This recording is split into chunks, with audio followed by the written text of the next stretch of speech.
Hello and welcome to the Equestrian Mums Club podcast.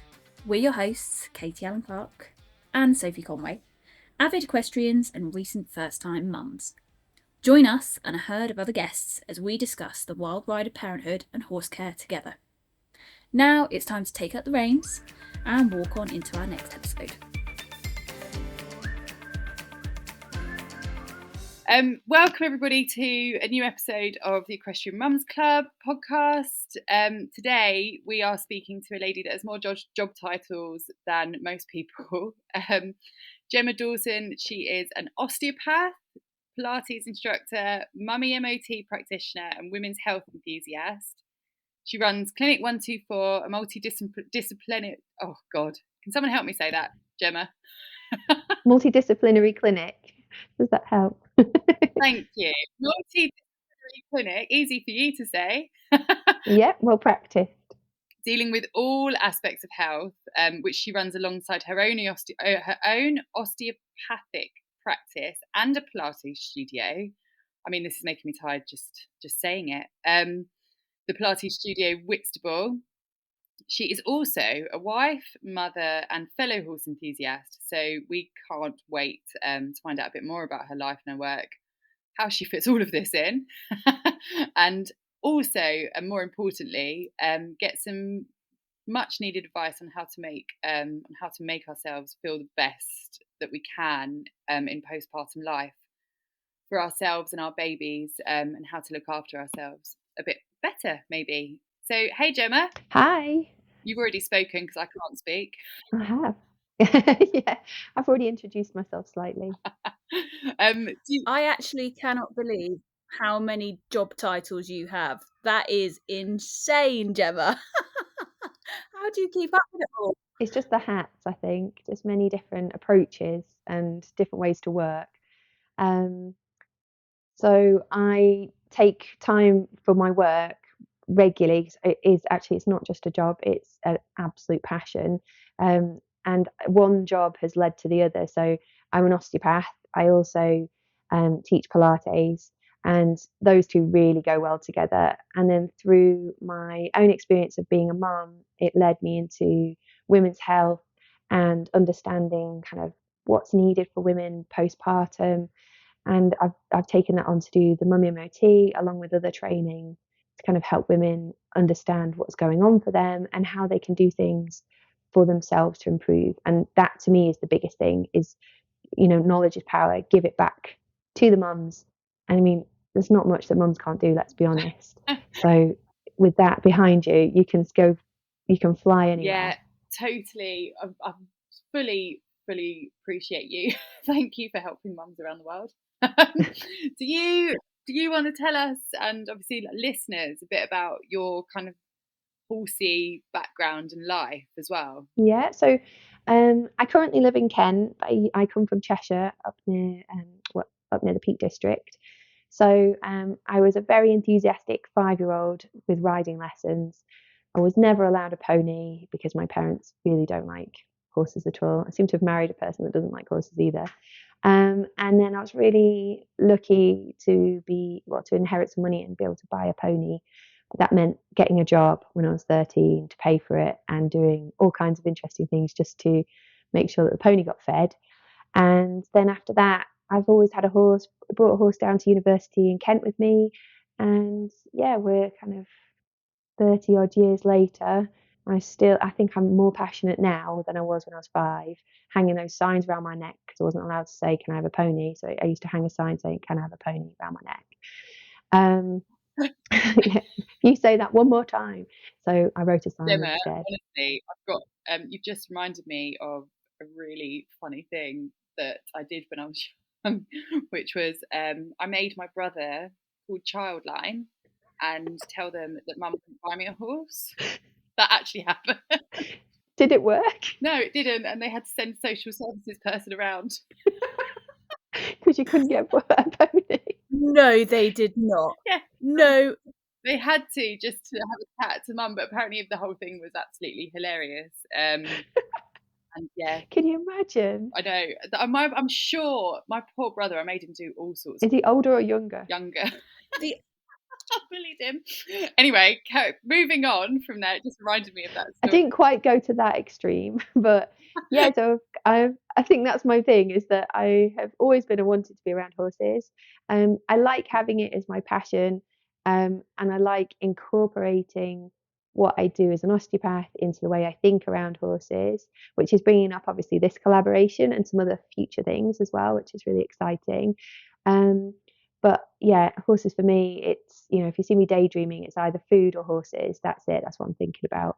So, and I've got this crocky thoroughbred who I've had on loan for about 100 years, and he is fantastic. He gets better and better, but he's quite a character, is the best way of putting it. And so you've had him on loan for about 100 years. Have you had him on loan since you were at uni? No, so I had they say that, like, that heart horse, I had the most amazing horse. I had her from when I was 17 for about 20 years, and then she passed away in the last few years. And at the same time, I got another one as well, and he came to me on loan just with the idea of, I'll have him for maybe a year. And we're now, I think, 12 years down the line, and I can't say goodbye to him. It's just something. I love him. He sometimes absolutely hates me, get me my food. And you think, why am I doing this?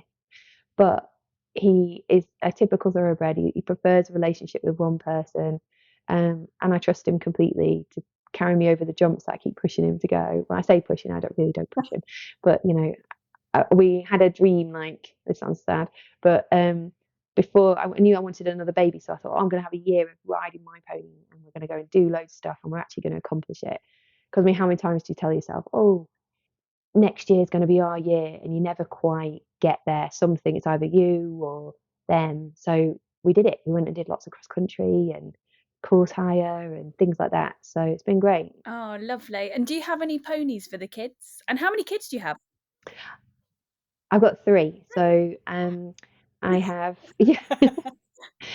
three children. That is, there's 3 children, 2 horses.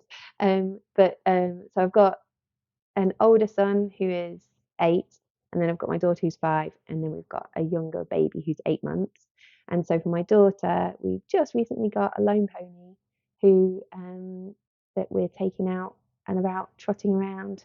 But it's really new, like the last couple of weeks. We've had a pony before, but this is a new pony to us, and we're very excited. That must be absolutely exciting. It is very exciting. So, the ponies, Gemma. Yeah.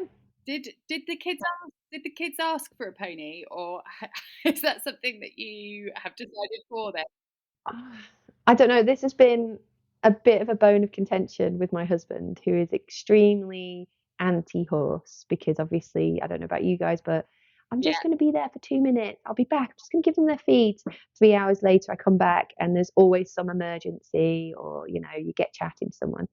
But my daughter used to come up, and she really showed a lot of interest. And my son used to really like my old mare that I had. So there was one time that I kind of persuaded a friend, like, oh, you've got that pony that a family member's got. Do you think they'd let us borrow her for the summer? And we had a pony for the summer, and she was really great. We had a lovely time.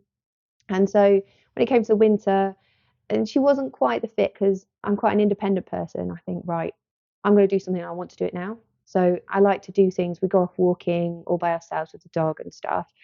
And I want to be able to do that with a pony, and just put them on, go up the road a little bit, then get into the orchards and fields where we were allowed to ride, and off we go. But this pony didn't like the roads, and obviously you can't do that when you've got 2 children. You've got to hold hands and all that kind of thing. It just was a bit, well, it wasn't ideal. And then a couple of months later, we put out a desperate Facebook post, which was answered within 30 minutes, and got this amazing ex-show pony. And he came to live with us for a couple of years, and he really taught us lots. And we did lots of competitions. Bizarrely, we started doing the competitions when I was pregnant, just local shows. But my daughter, she's actually quite, I don't know, she's got some gumption. That's the best way of putting it. She really has got some gumption.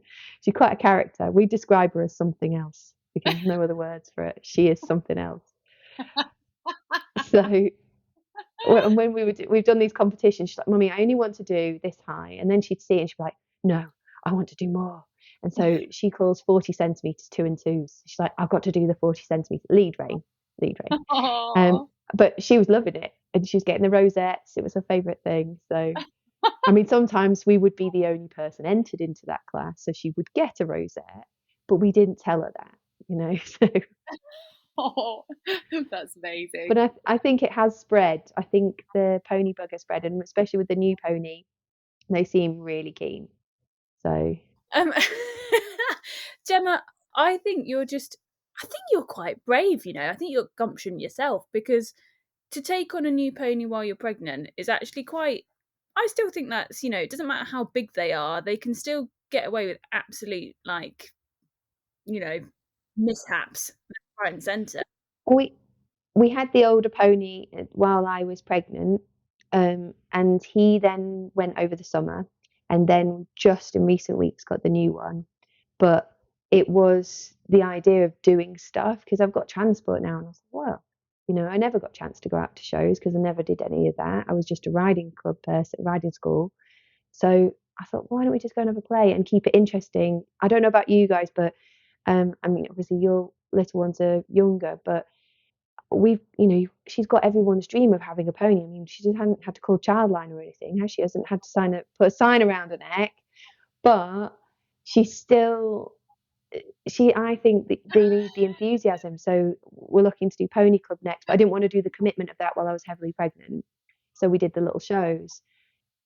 So yeah, I'm in exactly the same boat as you, in that we've got a bit of land, you know, we've got the yard, and we may not have this forever because we rent. And I'm like, you know, it's exactly the same as your little girl. I'm like, if I will be buying her a pony, I will be taking her out to shows, because she has got what I didn't have at the moment. She will appreciate it.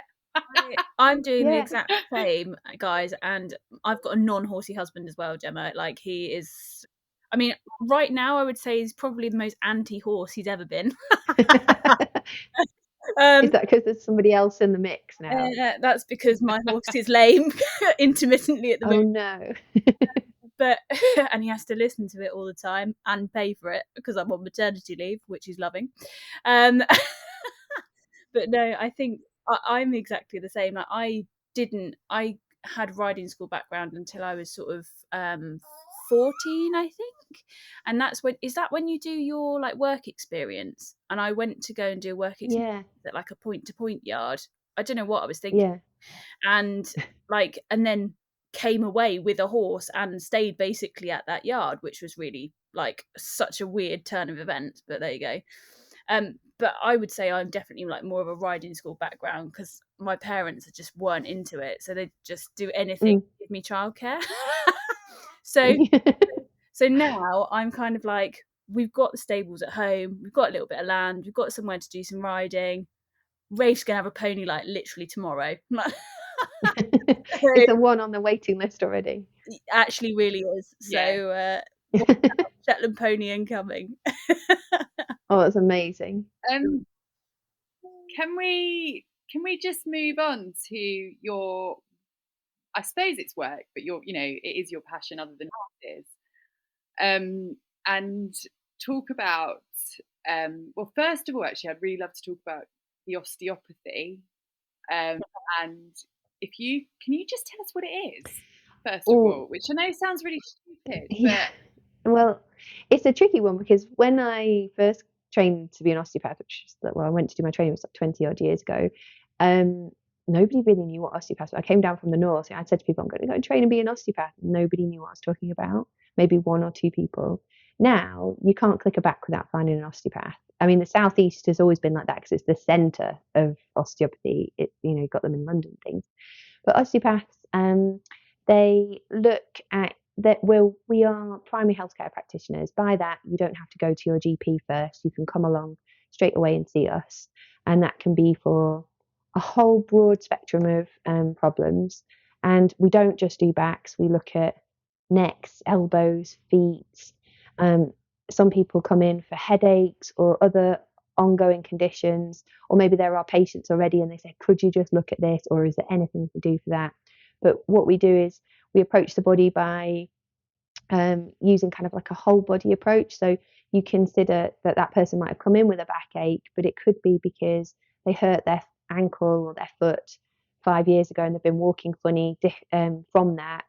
And that accommodation has created different patterns of movement. So we then look to kind of release any tension and then help address the underlying problems. And we use all kinds of techniques. Osteopaths have, lots of people have heard about the manipulation, maybe the articulation, which is kind of moving the joints, but we also do a bit of massage. I'm more of a gentle osteopath, so I'm a cranial osteopath. I don't know if you've heard of them. You might do because you've got babies. Yeah, I had well, I took Olive to, because I had a forceps birth.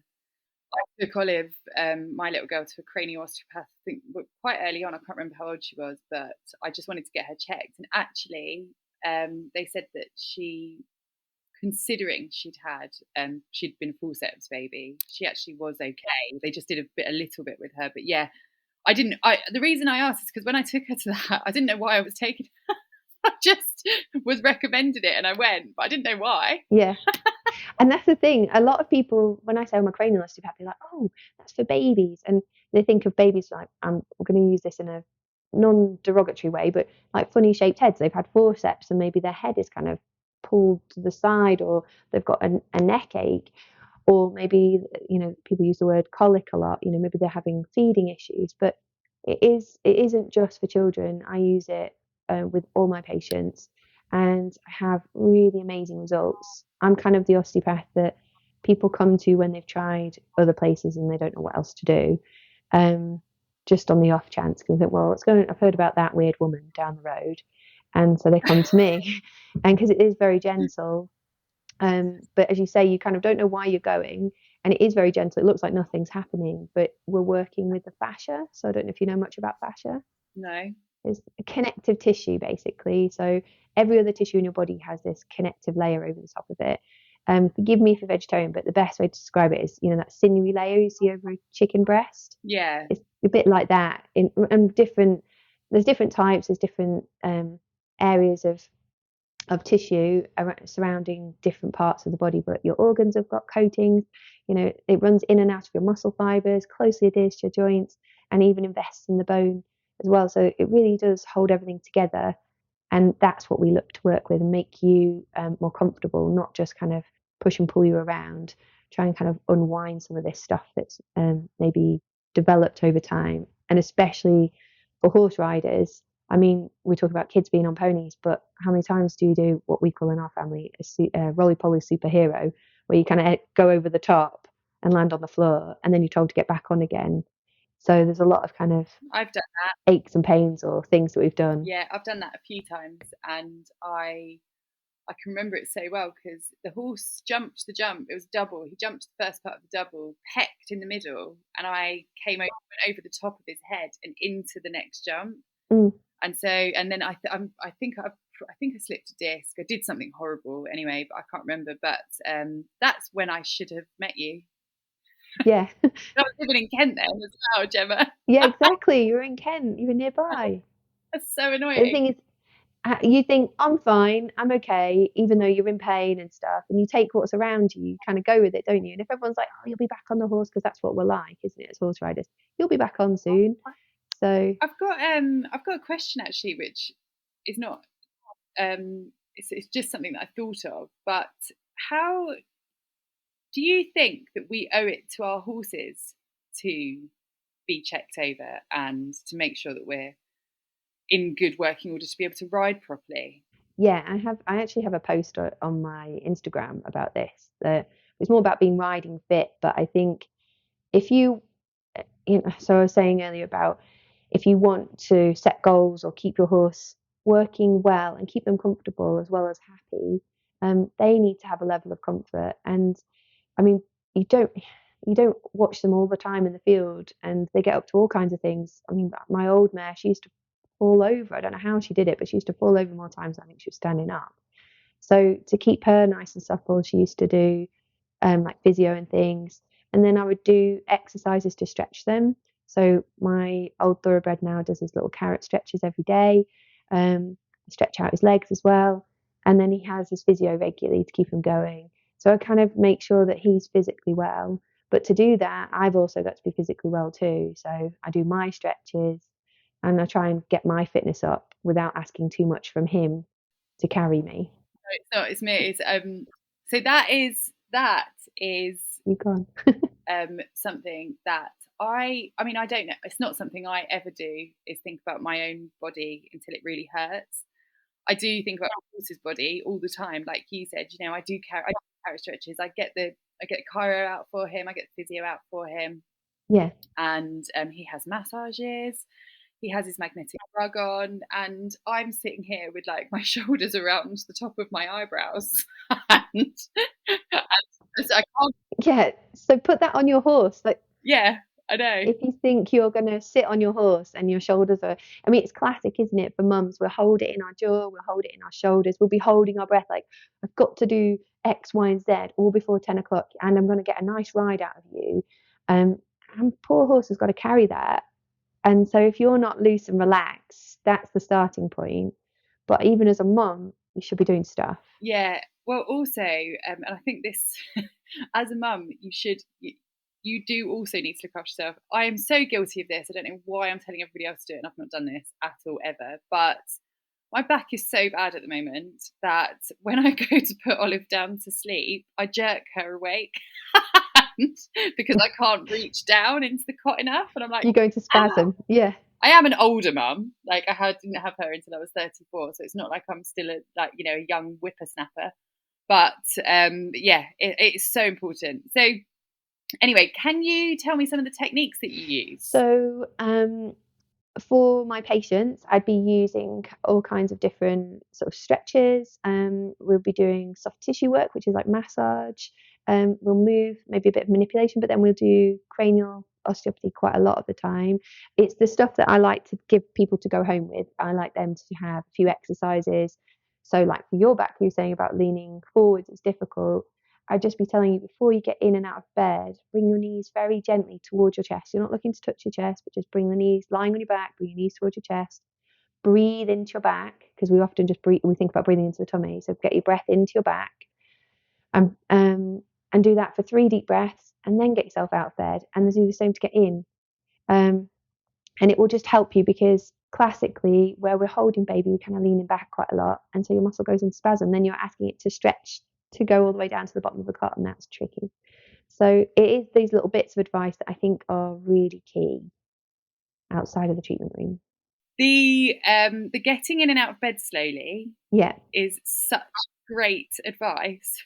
But actually, I actually wake up sometimes and just jump straight out of bed if she's crying, go and grab her, and then instantly I'm just carrying around like a really heavy toddler. And that's fine. There's nothing, because there are going to be those times, and that might be your everyday. But it's just, like maybe they're on the floor and you think, oh, I'm going to play, bricks or look at this book with you. Just lie on your back, bring your knees towards your chest. Or they can even lie on you while you're doing it. And you just do 3 deep breaths just to get that looser. And then doing things like the bridge exercise, that you can often sort of do in other classes. That's quite good. Just rolling the back. So while you're in that position, you put your feet down and then you kind of roll the back up. It's one to look up. It's really relaxing. Maybe I can add it to my Instagram and then you can see what I'm talking about. Please add that to your Instagram. I need to see that. Yeah. I'll be doing that.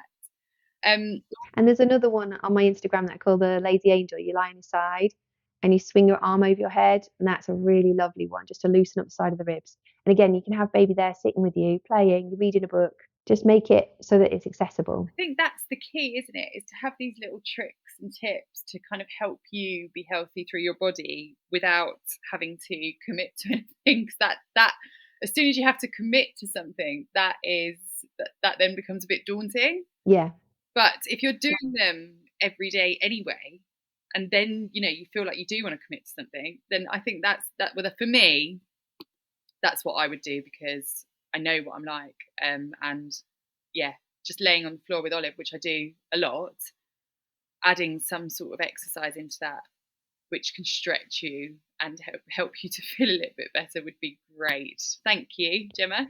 and a bit more relaxed as well. But I think just the key is not to put pressure on yourself. Yeah. If you do it one day, great. If you don't do it the next, that's fine. Yeah. It's nice to have the consistency, but with, at this stage, don't put pressure on. So something obviously that we are talking to mums and mums that have horses and ride or have ridden and given up or whatever else. So I think it'd be really interesting for us to know what are the most common kind of ailments that you find both for postpartum and for riders, and if there's a correlation. Well, I'm going to bring the two together because for riding, we often have good tone in our pelvic floor. Things like rising trot is actually really good for the pelvic floor. But trying to birth a baby and having a good tone in your pelvic floor is tricky. So as riders, the one thing that we often don't know how to do is to relax the pelvis and relax the pelvic floor. And that I think goes together because you want riders to be able to kind of relax themselves, be able to breathe down into their pelvis and get more connected that way to sit in the saddle and be more balanced. But also for postpartum women,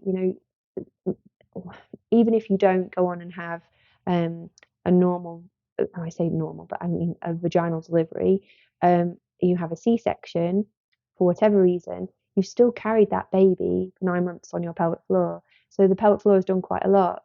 And then we expect it to kind of carry on.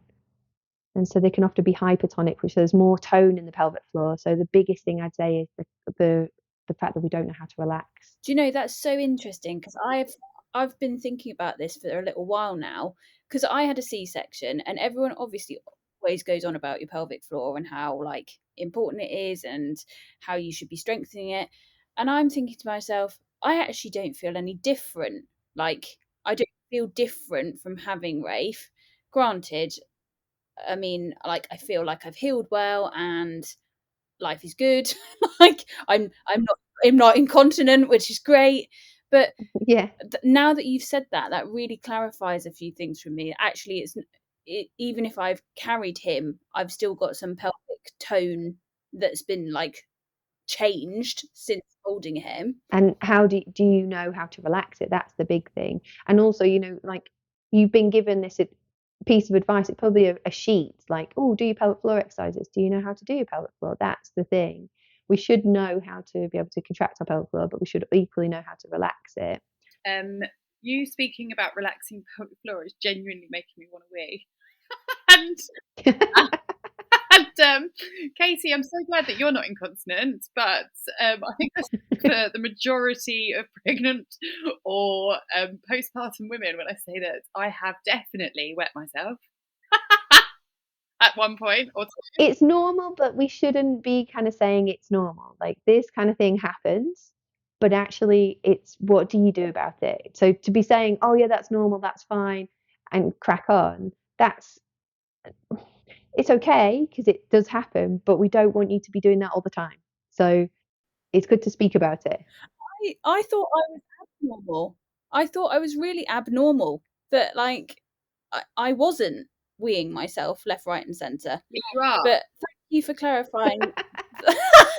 What, she's abnormal or she is weeing herself left, right, and centre? She's abnormal, but not. But thank you for clarifying. That is a valid part of my postpartum journey, anyway. I think the thing is, when you're pregnant, you think, oh, I'm going to have this baby. It's so exciting. You choose your pram, you choose your cot, you do all that. And then you might think about where you're going to go and have birth, give birth at that point. But do you think about how you're going to recover? And I think that's the biggest part. Like you don't. And also, if you don't have mum friends already, these conversations are not happening. So there are those thoughts of like, oh, maybe I should be wetting myself. Is that normal? Or maybe I'm abnormal. Or should I not be wetting myself? Or should I have this back pain? It's all these little conversations that should happen, but they often don't because everyone wants to keep it to themselves. Not me. I actually think that I say with the whole wetting yourself thing, I think it's worse for horsey women because we run around trying to get everything done and it's so much easier to get caught short. or be somewhere without a toilet.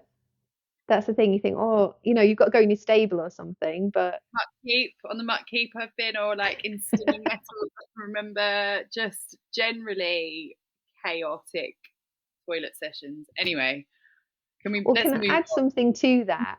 Can I add one little bit? Yeah. So there is, you think about, like, we're talking about not wetting yourself. So that's stress incontinence. There are different types. I don't know if you're aware of this. So stress incontinence is coughing, sneezing, that kind of thing. I'm blowing your mind again, aren't I, Katie?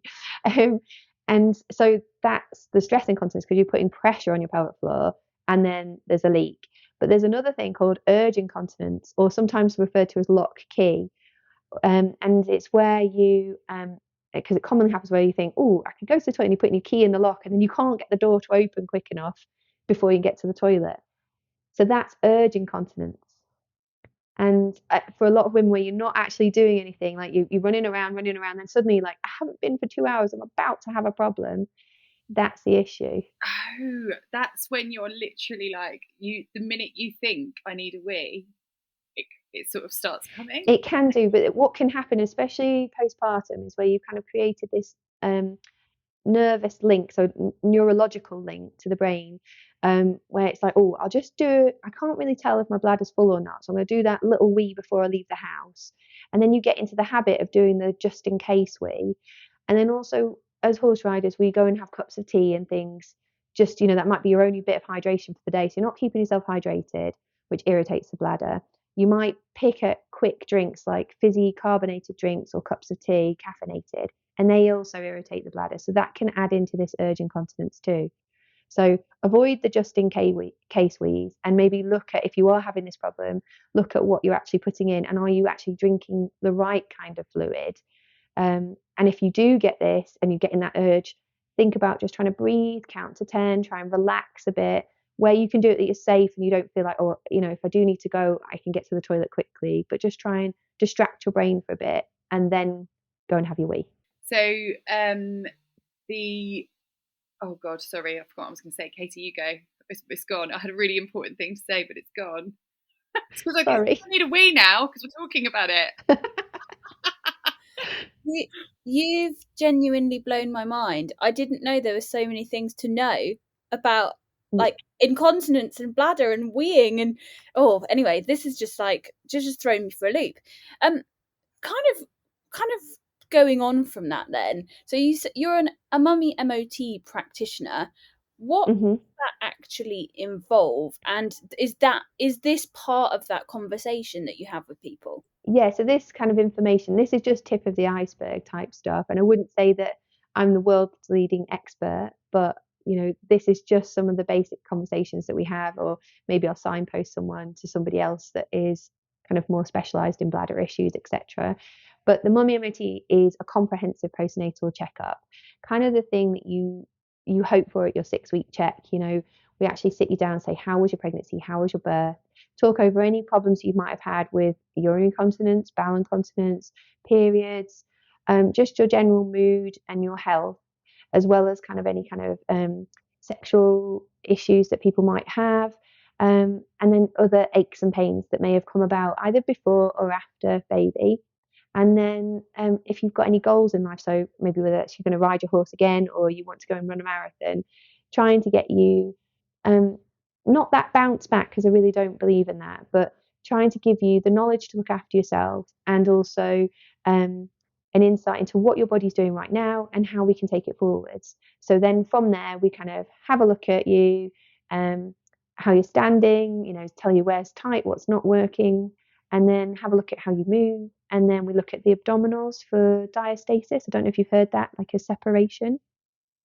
So during pregnancy, it's common for the muscles to separate, and then they should come back together. But for some people, that doesn't happen, particularly if you have a tighter back or you've got other issues that have gone on. So we look at that and we measure that. We look at how you breathe, look at what's going on with your hips. And then for those that are wanting it, we can do an internal examination and check kind of how the pelvic floor feels, if there's any damage, if there's any scar tissue, if everything feels correct. By that, I mean, I had a lady and she didn't realise that she'd actually had an injury to her coccyx. And through the palpation, we managed to determine there was a problem with the coccyx, get her referred to the right person, and that was dealt with. And then we do a guided contraction, kind of while still palpating internally, kind of, can you do a pelvic floor contraction? Can you feel how to do one? And I can give hints and tips on how to do that. We can do the mammometry without the internal examination because it's not for everyone. But to be honest, most mums are like, please do that. I've been asking my doctor, I've wanted my midwife, I don't know what they're talking about, and I just want to make sure that I'm okay. Yeah. So that's kind of what we do. And then it's a report and you go home with exercises and hints and tips and maybe referral to other people. God, Gemma, that sounds like exactly the sort of thing every single person that has a baby should go to. And I wish it was more readily available everywhere. And I wish people knew about it a bit more, because you are just kind of waiting for, you're kind of waiting to see, like you said, the doctor. And generally, they only really check how your scars are healing and everything else. They don't do an in-depth check on you like that, as far as I know. No, most women kind of go and they say, can you have a look at my pelvic floor? They have to ask for it, or they're just offered contraception. And, really, is that the thing that they're thinking about at that point? For some women, they could have gone through quite significant trauma. So, yeah, it's maybe the last thing. I mean, I can assure you that after having an 8.5 pound baby pulled out of me with forceps, that sex was literally probably the last thing on my mind, I can assure you. Anyway, I did have that diastases thing. Yeah. And it did split, and it's still not together because I can kind of see the gap. So down my. You kind of already discussed it, like with your back. You're finding your back is difficult. Everybody gets a bit hung up on, oh, I've got this separation of however many centimeters, but actually it's what your back is doing. So it comes to many different elements. So it's what's going on with your back, what's your pelvic floor doing, and what's your diaphragm doing, as well as your abdominal. So think of your kind of body as a container, like a cylinder, and it needs to have all of those elements working relatively well to maintain a level of function. So if your back is tight, that's going to be pulling those muscles, because you've got some of the abdominal muscles that start in the back, they wrap round to the front. That's then going to pull onto that and give a level of tension. And you're then going to stand differently. When you hold baby, you kind of lean backwards as well, which is lengthening the body, again, separating and opening it. So it is about kind of relaxing the back, getting your breathing right, maybe looking at kind of how your pelvic floor moves, and just approach it that way, rather than just thinking I must do loads of stuff for my stomach, because really, if you don't address the back, that's not going to change. So essentially, we've worked out that I'm a total mess. Yeah, you are. No, you've used those words, not me. I think this is normal. What exercises would you give someone, Gemma, that has got diastasis recti, or needs some help with their back to make the front better?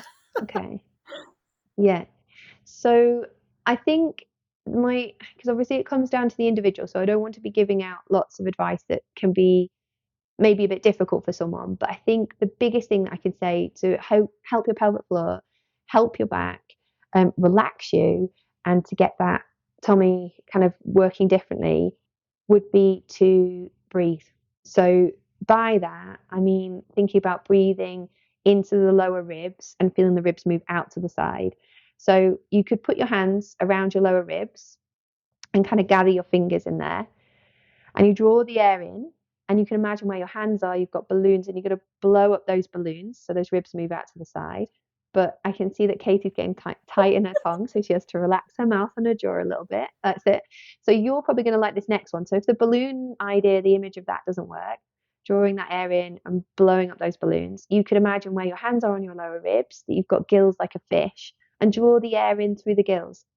So imagine you breathe through those lower ribs, and you should feel the ribs again draw out, which looks better for you, Katie. Can you see that you've relaxed your mouth? Isn't it weird that you can see this, and our listeners, bless them, they cannot see the expressions that are going on? And calms. Yeah, sorry about that. That's the thing. And so I use those different things because you get a lot of people that get quite tight through their upper back and their necks, and they're not breathing. So they sort of almost try and suck the air in through a clenched jaw, and it doesn't work. So the gill imagery works better for them to kind of think about drawing the air directly in through those ribs rather than in through the mouth. But if you don't have a problem, think about drawing it in and blowing up those balloons that have plugged in on the side of your ribs. I've had an epiphany about this. I'm scared. This is how we should be riding dressage. Yeah, exactly. That's how we should think of breathing when we're riding a test, because yeah, I can tell you now, I go into that. I can be the most relaxed person in the world, and like Bob Marley when I'm in the warm-up area. As soon as I go into that arena, all of a sudden I'm like stiff as a board, don't breathe the whole way through the test. Yeah. The horse is going completely everywhere and it's like choppy little strides, head in the air, and we get like 1%. Exactly. But it's because you're not relaxed. And this is what breathing does. This is the bit that I sort of missed of saying, is that as you breathe, you move your diaphragm, moves your pelvic floor, but it also works on relaxing your organs. So it gets all your digestion going. By breathing correctly, it gets you to be relaxed, gets the nervous system to go. And if you think your bottom is sitting on your horse as tense as can be because you're not breathing and it's all in your shoulders, your horse is then going, what the heck is this? Right, okay, I'm just going to bolt out the side door. This would be much easier than doing that collected canter. Whereas if actually you sat into your bottom and breathe just like you've been your Bob Marley in your warm-up, if you're breathing down into your pelvis, you're going to give so many different reactions in your body that help you to relax, which will then be transmitted to your horse through your seat bones and through your seat. It'll be a whole different, 71% to that 1% that you were saying. This has really made me laugh because I can just imagine Sophie. Weirdly, I've got this image of you almost like being Sideshow Bob going into the dressage arena with your hair on end. Just with your hair on end or tense. Why Sideshow Bob? Gemma, this is just such a fascinating conversation, and I think this could be like the world's longest episode if we let it. But I would like to know, because we all have children that we need to get back to at some point, what would you be passionate about sharing with the horsey mum world? What would be your messages that you'd want to tell people? So I think because we're all horsey mums, and I don't know about you, but you're up, you're getting horses out, you're doing this, then maybe you go on school run, you attend to the children. I think it really comes down to the basic things to make you function. So to make you a nice person, you've got to keep your blood sugar even. So make sure you're eating food, and good quality food like protein. Make sure you get that protein in to stop the blood sugar spikes, especially if you're breastfeeding. You need to keep that energy level up. So having some nuts alongside a banana if you can only grab stuff. Drinking water, making sure you're keeping well hydrated, again for the bladder, but also for staving off any headaches. If you're tired as well, keep that. I think the other thing, I mean, we're all outside anyway, which generally is really good for us. But obviously, if you've got horses that like to chop off legs, or maybe the spooky horses or whatever like mine, you do need sometimes to be a little bit more grounded. So getting that breathing, getting light is really important, because that helps to release dopamine into the brain, so it can help relax you and make you more happy. These are my big things. But then on top of that, to keep yourself feeling more functional so that your back is not so tight, doing gentle stretches. So as I was saying to Sophie before, just something before you get out of bed, just bring the knees to the chest, breathe down into your back, make that more comfortable. I think another thing that I've not touched on, but it's again another highlighted area of mine, is feet. We're on our feet a lot, and we're generally in terrible shoes, and we walk the dogs in our wellies and things like that, and they slip around.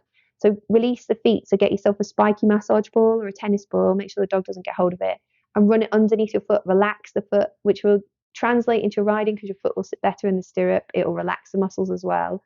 But that's a really good way to kind of just relax some areas of the body that might be tight. And that ball can also be used on your buttock muscles, on your pelvic floor. YouTube is really good for that if you want to find how to do that.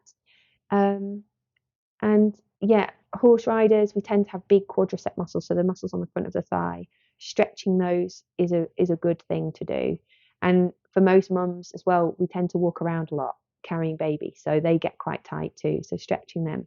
I think those are my major points. So kind of keep yourself even with your blood sugar, eat well, get the light, breathe, release your feet and release the big muscles of your legs and relax your back. Those are kind of my top ones. Oh, and sleep, but you know, who's got that when you've got young babies?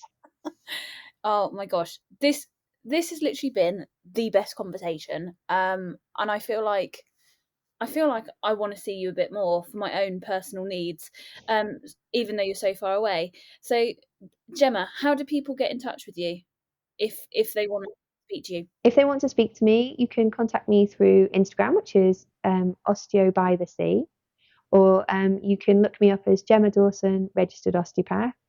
And we're down at Clinic 124 in Whitstable, and you can look me up that way.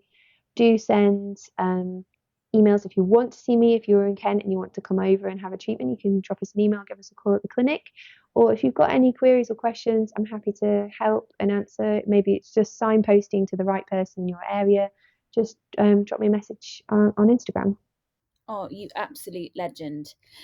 We're going to end this episode on one last question. You know what it's going to be because you've heard a few of our episodes already. But in your personal experience and professional, if you like, if you have any advice, any lasting advice that you want to give to expectant equestrian parents, what's it going to be? Okay, this comes from a personal one, but also I guess the mummy MOT again. Don't put too much pressure on yourself. Just roll with it. We're all mums. There'll be days where baby won't go down. There's baby nights where you've been awake all night. So try not to set too much pressure on yourself and take the day as it comes. It's very easy to kind of think, oh, I'm going to do X, Y, and Z today, or I'm going to do that when I've had a baby. Take the pressure off. Your baby's only little for a short time. It may feel like forever when you're actually in it, but it's only a short time. So I think just enjoy the day, find the thing that you enjoy. So whether that's going outside, for me, it's walking the dog with the baby on me. I take time out because that's important for me to take time out to go and ride my horse and have a little bit of headspace so that I'm a good mom when I come back.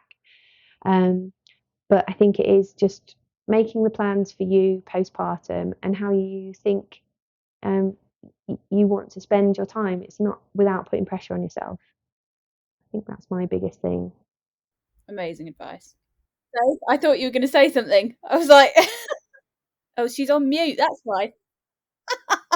I'd like to say something. I was on mute. Sorry, I couldn't get off of mute. I did want to say something. I wanted to say that I'm going to change my ways now after speaking to you, Gemma. I might even move to Kent so I can be closer to you. Something that I would love to do at some point in the future is a clinic with you of some sort for our followers and listeners, and maybe some videos that we can do online to help people a little bit more. But so watch this space, everyone. But in the meantime, Gemma, thank you so much for all that unbelievable advice and also for having a laugh with us. And hopefully we might see you out and about at some events at some point this year. That sounds great. Thank you very much. It's been great speaking to you both. Amazing. Listeners, you can catch us on the very next episode. This has been the one with Gemma Dawson.